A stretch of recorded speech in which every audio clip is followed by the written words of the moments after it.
Everybody, this is Jim at SP500chart.com, where we use time-honored techniques to understand modern markets. And we feature daily technical analysis videos of the S&P 500 index, released after the end of every trading day to our subscribers, released to everyone on a delayed basis. So everyone gets to see if we got it right, but only subscribers get the advance look. So anyway, just want to remind you that the website and the video are for educational purposes only. Nothing stated at either the website or the video is intended to be used as investment advice. I draw lines on charts, but you have to draw your own conclusions from your own research and make investment decisions that are suitable for your personal financial situation.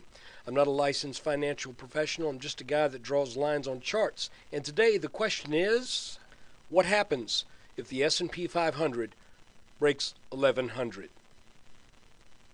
Okay, we're looking at a 4-day chart going back to 2005, and real briefly, all I want to say, and you can take a look at this for yourself. It's beginning to look to me like this area that is inside this box right here is a correlation to what has been going on since summer of 2009. There are so many similarities in these charts. It is, I don't want to say it's frightening, but it is certainly extremely interesting. And so this is kind of what I see as possibly getting ready to take place. Again, you have to realize technical analysis is not about somebody telling you with absolute certainty that on a certain date, that like I'm not going to tell you that on June 8th, 2012, the markets are going to be trading at 868 in the S&P 500. I can't do that. As a matter of fact, I can't even tell you that the markets will be trading under 1100 in June of 2012. I can tell you that there's a very distinct possibility. But mostly what I can tell you is that there's a very important line of support that if it breaks, likely between now and the summer of 2012, we will see the S&P under 900, and that's this line right here. Okay, just take a look at that real quickly, and that is analogous to this line as it related to 2006, 2007, and 2008. All right, what's the pattern we're looking at? Well, what we had here back in 2007, we had a head and shoulders top as defined by this purple neckline. That once that broke down, it recovered back to the neckline as one would typically expect, and then horrific selling took place. Okay? It also just so happens that over a longer period of time, this entire thing was a longer head and shoulders pattern that lasted more than, about 2.5 years. Okay?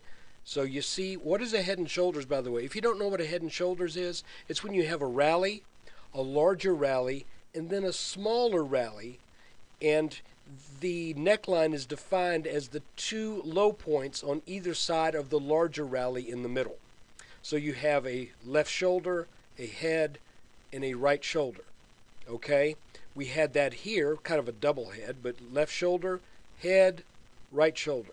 Here we have left shoulder, head, right shoulder. Now let's fast forward to the current chart.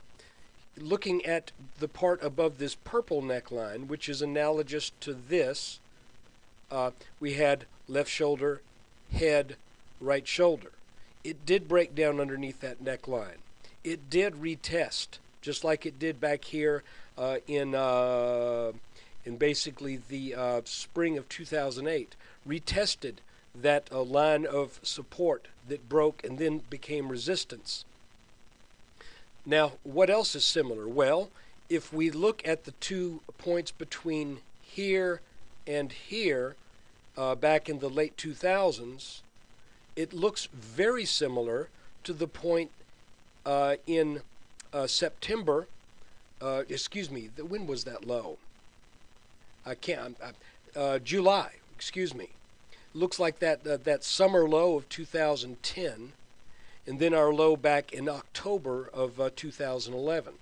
So we've got a potential left shoulder, head, and now we've come up to test this neckline of this small pattern, just like up here, and the S&P has been turned back very strongly at that point. So here's all I want to say, and this is the important thing.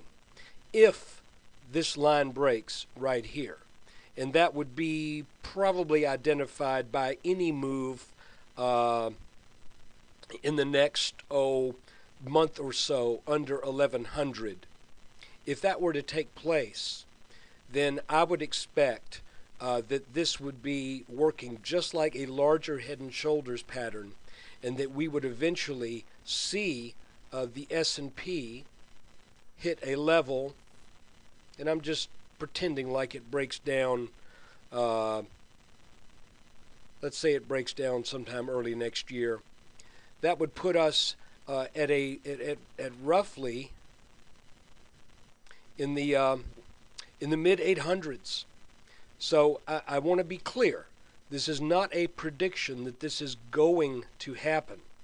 But what this is a heads up that if this level breaks, then that is the likely outcome of a break of this blue line.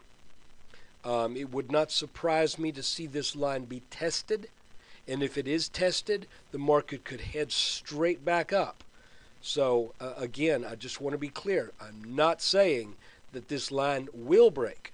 What I'm saying is if it breaks, then this is what one could reasonably expect as a result of that kind of market weakness. If you want to keep up with the day-to-day ins and outs of old style technical analysis, and what I'm talking about when I say old style, that's why I say time-honored techniques.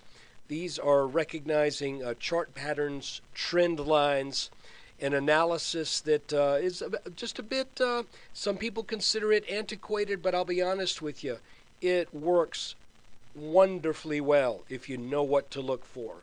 So if you want to check out sp500chart.com, please do. We have a very affordable subscription for a daily S&P 500 update, and I appreciate you considering that. It's less than a cheap cup of coffee per day, which ain't much. So look, take care. Thanks for watching.